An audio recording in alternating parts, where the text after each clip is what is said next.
That's fun. So she sits there, she listens to him, and she's like, so topside, you have 3 lumpy balls, one that's sentient like ours, floating in the sky, and then on sometimes, like on a daily basis, you have a big giant flaming bonfire, light and everything is covered in green like as Ellie there. So when I get up there, it's just going to be big, bright, and green. Do I have that right? Yes. But it's not like that everywhere. Like, on the ocean, it's blue, because water's blue. Like, the sky is blue. Like, he points up to the ceiling. She looks at the river, and she's like, that's a tall tale, it's black.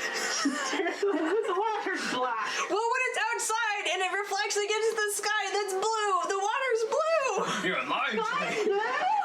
Yes, the sky is blue. You just, like, everyone else hears Ciara and Kenny having this conversation. The sky is blue. And she laughs. She's like, the sky is blue. And like my armor, yeah? She's like, no, I've seen it in pictures. I just thought someone ran out of ink. No, it's really blue. Oh, wow, that's... So the tapestries are trying to depict all that, right, yeah? Yeah. I mean, they're pretty accurate, like... And what do the people like there? They do you have a hard time seeing with the big bonfire in the sky, then? Well, I mean, if they're light sensitive like us, yeah. But, you know, if they're like the girls, then they're not going to have a problem. It's actually beneficial to them because they can see better. So everyone topside them, yeah? Like, green, that, and that. Just points at Keyanthi. I've seen a lot. I mean, I've been in the Empire most of the time, so I've seen people who look like me and the guys. And I have been on ships, so I've seen a lot of elves, and he like, points in half-elves, and he's, like, kind of gestures to, like, Luna and Keyanthi, and he's like, I've only seen one Ellie. Ah! So, as long as we keep her away from the... Wait, no, we can't keep her away from the green, because the green is everywhere, then. So, we'll lose track of her quite quickly, won't we? I guess. Guys, I'm lost! Where's the green one? It's so much green! She just got lost in the field! She's so short! See the difference! Where are you? Is that her? No, that's a bush! Oh, the sound of my In his voice! little book? What? He has sketches in his little book? Yeah. Yeah, she, you can call it indelicate if you like, because it probably is. She, like, holds on to it, and she's probably, like, rifling through to see if there's any more, like, pictures. And she's just like, oh, so these scribbles, what are they? I'm just gonna assume he drew trees at some point. What are these scribbles? So, he does a lot of calligraphy, actually. Ah, okay. And so then she's pointing at calligraphy. What are these scribbles? it is like that's... So, Arcanic has a base... Because, like, okay, so in the Arcanic Empire, we actually speak, like, 3 languages, or 3 dialects of the same language, depending on, like, what structure you Region? depending on region and, like, you know, wealth status, essentially. And, like, if you're a mage, or you know, upper class, then you can speak Runic, which is more like primal and more powerful, so it's actually not very many people know it because it's actually legitimately dangerous language, because it's like it's really easy to cast spells with it. But I know a few just from here or there, and I know mages, and this is like calligraphy of that. Most of the time we speak Arcanic, which is like Runic watered down, and then there's another one that I never actually named it. I'll name it Arcania, or Arcanese. There's another one called Arcanese that's kind of in between the two of them, but like, you know, Arcanic has more of its roots in Undercommon, and so like he explains that like they're really similar. And if you, like, listened carefully, it's like Portuguese and Spanish. Like, they're really similar. Okay, let me just... I got it. And she kind of looks a little closer at the lettering, and she's just like, so did he do calligraphy too? Cryos. Yeah. He did spears, and he thinks he's like, yeah, he did some, but like, see, calligraphy is introduced to like help you with your like hand coordination, and so like it's kind of introduced as like just a tactic, a training mechanism, and like I just liked it more. Cryos is more of, he's actually like more of a reader. He read a lot of stuff, and he's a smart dude. He would be. He seems rather keen. Yeah, he's a slick guy. He would know, like, he studied things like military strategy, and he was placed as the leader of like a platoon pretty soon, and was sent out to like the front lines, and that's the last I heard from him. I thought he died in like, well, I thought they told me that he committed suicide, but you just told me he's alive. So I guess he was I guess on the border he was captured or something. Is he? When's the last time you saw him? Probably was about. She was around. How old when he popped up? Because she was like probably like in her 70s or 80s. Yeah. Yeah, so she was still a kid, but like not kid, just like Younger. and then he was like. Yeah, like a 17-year-old seeing like a really hot like 23-year-old or something like that. Yeah, 22, 23-year-old. Yeah, older. So, yeah, and she was just like, that was about a decade or so ago. It was probably about 70. So, yeah, about like 2-3 decades ago. But he left our place in one piece and seeming rather fit for going to see the big flaming bonfire in the blue sky. She has a little tease when she says that, because she kind of she's seen it enough in stories that she's like, okay, it could be true, but she likes to play around because it's like, it sounds silly, but I believe you. I believe you. Yeah. I believe you. Well, he got away. He was with us though. He definitely changed my perspective on things. Yeah, he's like that. He's very persuasive. He'll just, but it's not in like an annoying way. It's just like, think about it and then fact. So, yeah, he's a good guy. I'm glad that I just wonder where he is at this point. Why he hasn't come back. Well, if it sounds like such a colorful party upstairs, I don't think he'd be coming down back any day soon. Maybe. Yeah. Like you're having a good time. That's beautiful. I just love this happening here. I'm just enjoying it. She's gonna be having a lot of surprises when she gets upstairs. Oh, this is topside. Oh. So where's the top of the cave? That's the bonfire! What? Don't look directly at it. I just told you that. It hurts!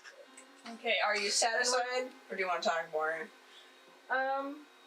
She'll probably chat with him about his plans, for when he gets out or whatever, and she'll probably ask him, any suggestions, aside from don't look at the giant bonfire in the sky. Okay, so He's like, well, when we get back, we need to report to our superiors so they know that we're alive, because we haven't had contact with them for weeks. So they're probably gonna assume we're dead. And I don't want, I don't want my family to think I'm dead. That's not good. Yeah, and also just, general, it's my job and I need to report back. Yeah. And as far as topside, topside. Oh, he's just like, people are generally the same wherever you go. They just have, you find good people, you find bad people wherever you go. These, he gestures towards the girls, and they had every reason to doubt us, and they didn't. And so I'd say, if you're gonna go topside, keep to your friends, because they're gonna be able to tell you a lot more as things go on. And I can't name every situation that will happen, but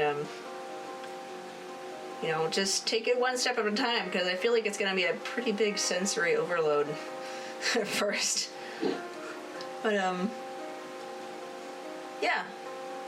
Huh. It's like, should I be worried? I think you'll be fine. You can handle it. Yeah, I'll be fine. Yeah.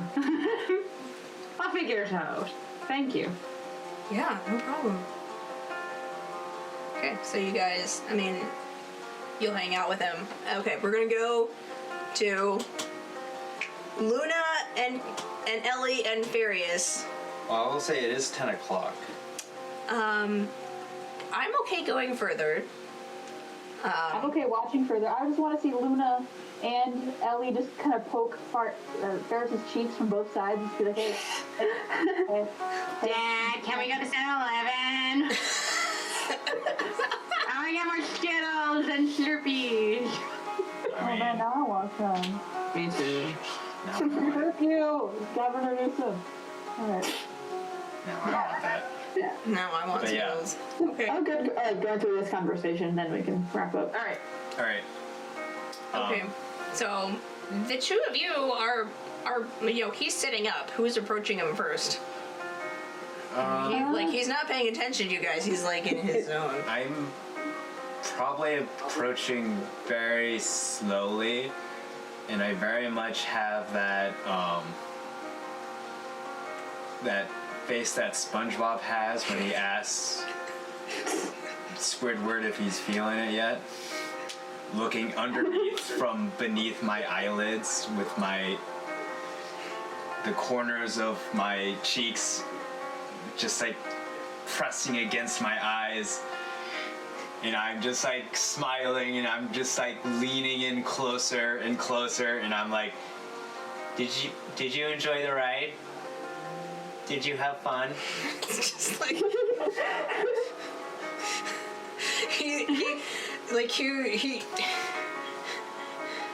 he just has this moment where he's like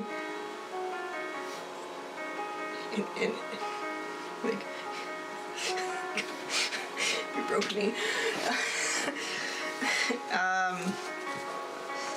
The ride was fine. Puts his beaker. He had a beaker, and he put it down. It's sufficiently served its purpose. Yeah, you had fun. I suppose he kind of looks up, and it's just I suppose I had fun. I turn away quickly and I go, yes. And then I turn back and I'm like, what you doing? He was about to take something out, and then he just puts it back down.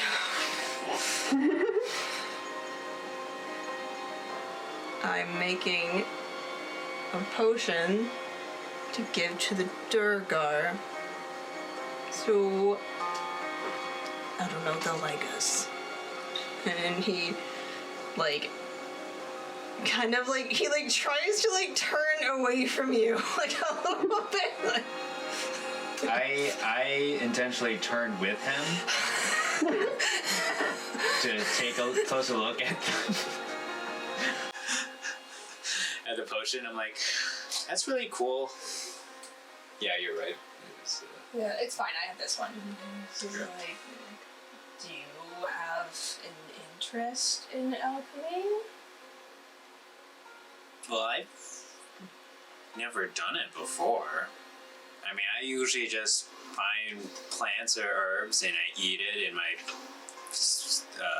spirit friends tell me if it's good or not. That's my extent of knowledge about using the plants. I mean, I don't know why you would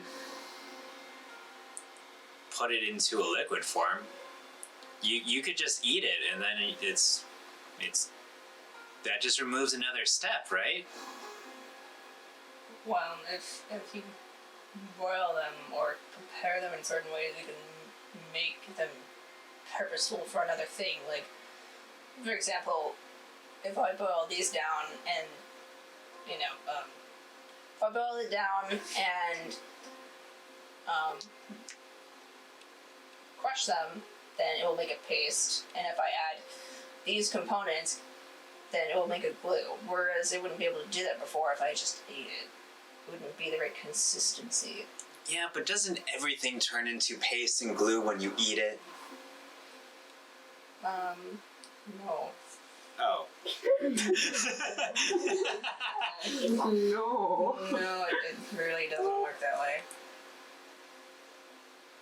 And you can also you can concentrate things, to create a higher level of potency. Like, for example, the blue mushroom you found, I could boil it down at a certain temperature and then liquefy it essentially and add a binder, and then I could potentially turn it into a highly hallucinogenic drink. But if I can also crush it down and then add these components, 'cause I don't know too much about chemistry, guys, so whatever. Fairius does. He does. I never even took chemistry. He, Ellie is like, nodding intently with like, pipe in hand, I- arms crossed. I can use this to make, he's like, if you add this, it'll make a paste, and then you can add it to, like, an animal fat, and it'll make a sort of salve for a painkiller. Your friend Serena had something similar in her acorn pouch. You know what? My interest is piqued. I would love to learn more about this.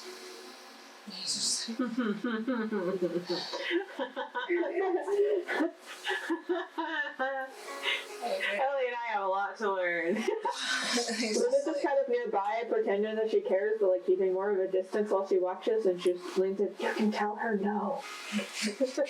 No. Tell her it includes math. It involves a lot of precise methodical methods. Are you sure you want to take on this challenge? What do you mean about methodical methods? And he like points to all of like the little beakers, and like he's like, well, for example, like you have to measure out things exactly because you can't just throw everything together. They need to be balanced correctly. And he like puts that down, and you can't let them touch each other. And then and he gets on this long like winded thing of like sometimes you need to boil it, and then you need to keep it at a certain temperature, and then you need to add something else, and then you need to do this, and and then you have to separate it, and then you have to drop it down a few levels to make it solidify again, and then you have to add this other component, and then you have to reboil it all together. Does that sound fun? That sounds really, really boring. Yes, and it's a weight I dare. For someone must do it. He goes back to his work. I lean back and I pat him, and I'm just like, good job. And I awkwardly turn away.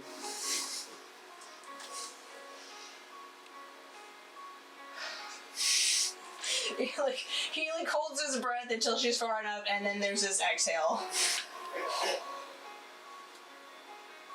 He kind of shakes it off and is like, I'm gonna go back to my happy place.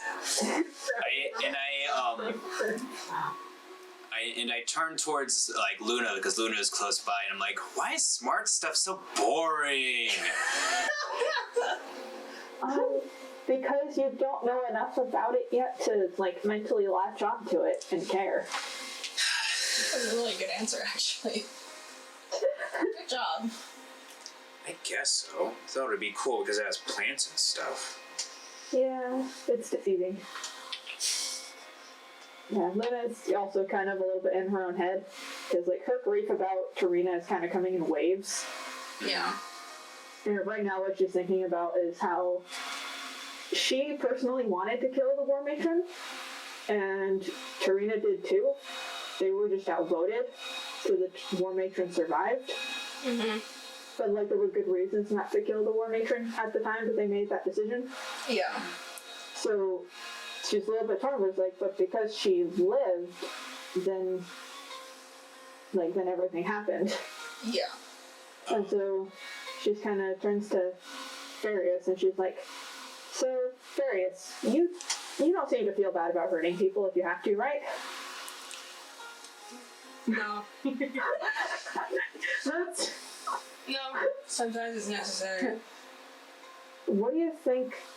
I don't know. Did you have any opinions on killing the War Matron back when we were arguing about it? Well, at the time I was pretty delirious, as blood crazes do. But I think it was a good call to not kill her, despite my pleasure if I did see her die. And that being because our job, and he gestures to the three males, our job is to collect information to prevent war. And if we killed a high-ranking war matron, it easily could have been pinned on us. Because politics isn't about what's true, it's about what's believable. And then things could have easily launched into war, and it would have been all our fault. And, I don't wish her your friend's death, but I'd rather have her die than have war. And just kind of nods and she's like, exactly why I don't want to go into politics.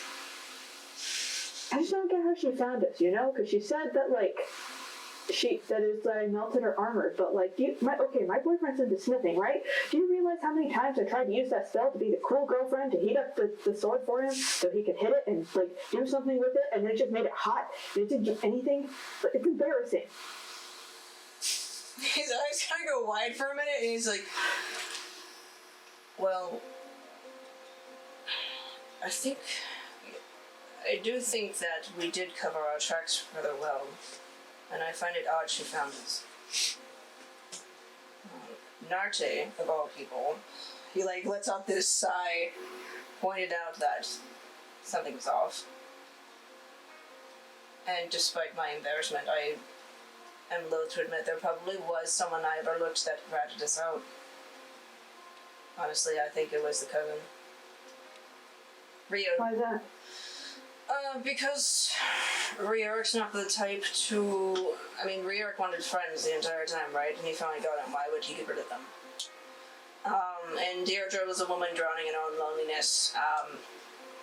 So I slept with her. So she probably liked us a lot. And then Fiona... Okay, that explains a lot. Yeah, how do you think we got all these supplies?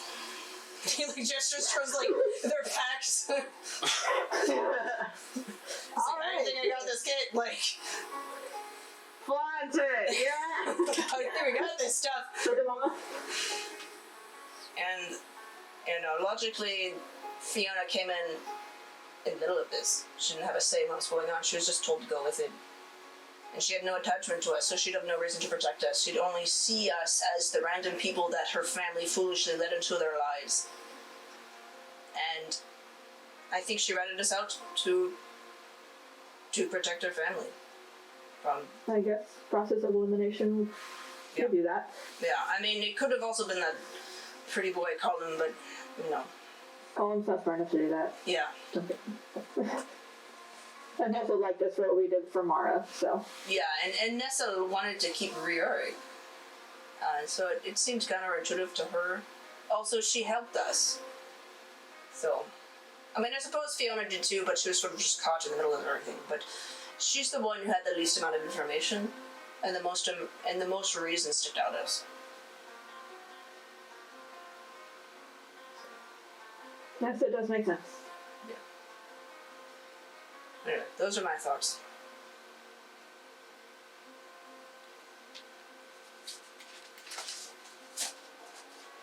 He kind of like watches She you. kind of nods and just like considers asking him what he's making, but she's also just feeling kind of like glum. So she'll just kind of go sit by herself. Okay, so like you leave. Give him space. Yeah, you leave. Now he finally can go into his work zone. And like you kind of glance back at him and like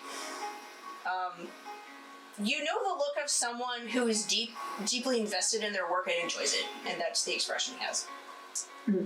So He gets to focus, yet he just hears from across the camp, "No, the sky is blue!" he just kind of looks up and is like, okay. Oh boy. Where's on the floor? Alright. So, night comes, you guys fall asleep. Do we know that night comes? We're in a You're cave. tired enough. We just conk out. Yeah, you guys are all tired. So.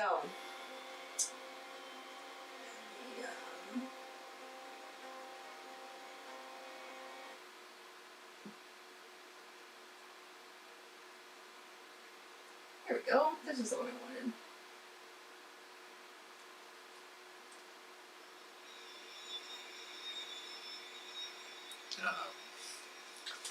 Kiara, in your trance, you hear a voice. So you're through your normal exercise, mental exercise as a trance, you take stock of the cute mushroom people and your fascination and of all the things that happened, and you hear a dark voice in your mind. It's familiar to you and calming, but like also kind of unnerving. Yeah.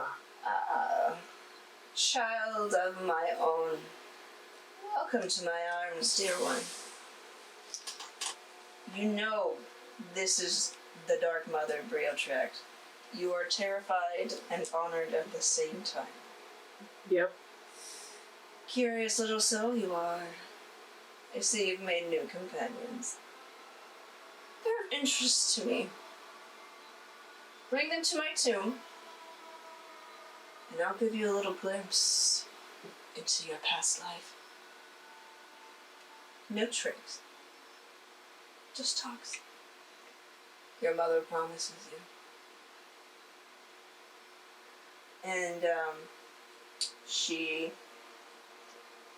you feel just like this sort of velvety, like, touch just on your shoulder, and then it vanishes, and you swear you see these bright teal blue eyes in the darkness that just sort of fade away. Make an intelligence save. Oh, Do it. You can do it. I got a 12 plus a 3. I got 15! Oh, okay. Hey. You see your mind kind of like scrambles to make sense that you literally just had contact with a god. And Get used to it in this party. yeah, you feel like your mortality. Makes sense! You feel your own mortality sort of tremble at that idea. But you do manage to keep yourself together and shake it off. And the god just brushed the soul's shoulder. Yep, A you. little bit, like looking, kind of like looking into your grave just a little bit. So yeah, you wake out of your trance. got a cold sweat. But other than that, you're okay. Okay. Take this time to not pray. Okay, so I was gonna space this out more, but I'll do, like, 2 more scenes, so bear with me, guys. It's not good. There's a bear? Bear! Keyanthi, you see in your mind a bear. Probably. Okay, so hang on. Sorry. There, No more shenanigans. There are 2 more scenes. One might take longer than another. Do you guys mind? I hopefully it will only be about 10 minutes. Like, how late do you guys absolutely need to be gone? Definitely by 11 for me. Okay. Anyone else? Dead time, 11. Feel free. All I do is draw. Okay. So, Luna, it's a difficult sleep. You toss and turn on your bedroll, trying to shake the events in Toril, the death of Ciara-Sirena, the waning of your powers. You feel a little bit better because they're cute mushroom people, but, you're processing a lot, and you have just this growing wedge between you and Mylukia. And, you put a lot of effort into building that bond. Mm-hmm. A dark and ancient voice echoes in your mind, and you feel a slight brush on your side, like a hand caressing you. Oh, a child of Mylukia. What brings you down here? Into my depths where she cannot reach you. You feel something on the inside of you twinge, like the string of a harp being plucked. And it rattles in you. Ah, so you are a disgraced child. Well, I can't say I'm surprised. There's a rage in you that I can smell, almost taste. The image of a tomb flashes in your mind. The building that Ellie described. You seem like an inquisitive mind. Come to me if you want to know the true nature of the Druidic gods. And her presence leaves you. You see a pair of teal blue eyes in the distance. They fade. Can I make like an insight check to see if how dishonest she's being, or if she's hiding something, or? Yep, make one, sure. Ooh, 26. She seemed pretty honest, actually. Like, she does. She has every reason to want to make the Druidic gods look bad because they put her in the earth. So you're like, that makes sense. You need to make a wisdom save. Okay.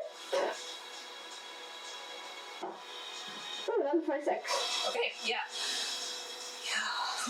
You, same thing, kind of shake it off, fall back into,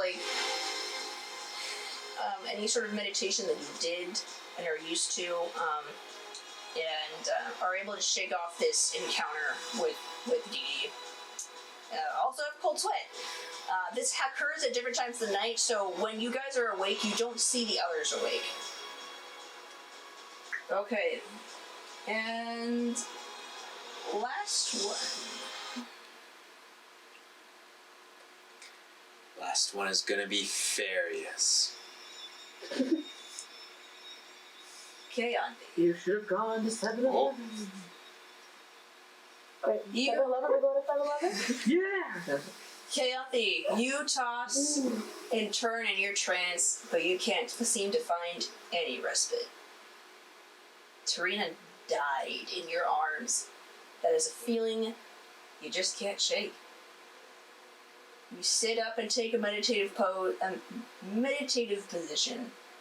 Maybe this will help calm your mind. Breathe in, breathe out. Let your mind wander. You pass into a deep meditative state.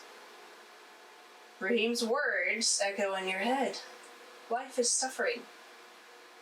Maybe he meant that life's sufferings are unavoidable rather than that life's purpose is to suffer. The rising dawn brings new life every day, and it's up to you to how you will shape your reality. And as you hold on to this kernel of hope, you enter a deep mind space that's unfamiliar to you. Dark mists curl in every direction. The sky above you is clouded and darkness is all around except for the small amount of light coming from you. You look down at the rising dawn medallion that you keep at your waist. This is the light source. A voice that you don't recognize echoes in your head. Oh, a delicious little tortured soul.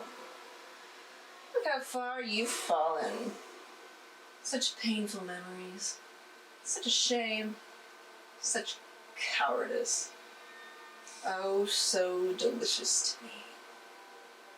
Two eyes appear from the darkness, humanoid but massive, and carrying a bioluminescent quality to their teal blue. Tell me, Keyanthi.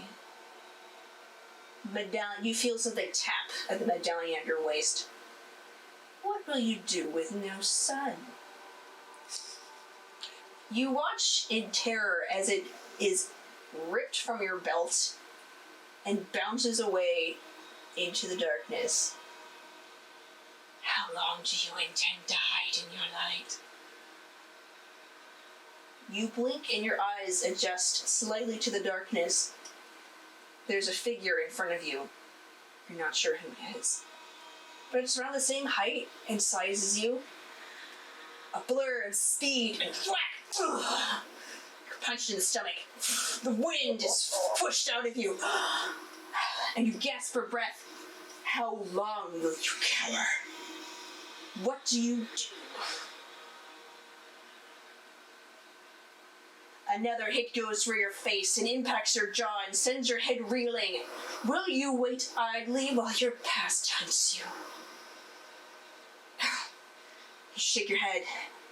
As you fight your vision adjusts to the blackness. The person you're fighting is growing more familiar. Your enemy recoils and springs forward with a frontal kick. How many more people will need to get hurt before you get a backbone? And it finally steps forward and twirls into a powerful back kick. How many Tirinas are you going to let happen? It strikes on impact and your body is thrown several feet backwards. As you fight, your vision adjusts to the blackness. The person you're fighting is familiar, because the person you're fighting is you. I mean, oh no, that's so sad. Symbolism. That was so good. And then everything just fades, and you're left alone. Make a wisdom save. That was beautiful. I love it. I love pain. This is great. Oh, pain is great. We love pain. Oh, goody gumdrops in that one. Okay. Oh no! Oh no! Oh no! You spend the rest of your trance in this dark place. Don't leave. You can't leave. And finally you snap out of your trance. You are exhausted. You have gained 1 level of exhaustion. So write that down for next time. I don't know where to write that down in this thing, but okay. Anywhere. Because we're done. Okay. Anywhere you'll see it. Yay! Hello, this is Tiffany, your DM. Thank you so much for listening to Dungeon Damsels. We really appreciate all your support. Please be sure to like, comment, and subscribe. That really helps us out. And if you're interested, we also have a Patreon as well as a podcast version of our show. You can find it on Spotify, TuneIn, Podcast, Podbean, and pretty much anywhere where podcasts are. Thank you again so much, and we hope to hear from you soon.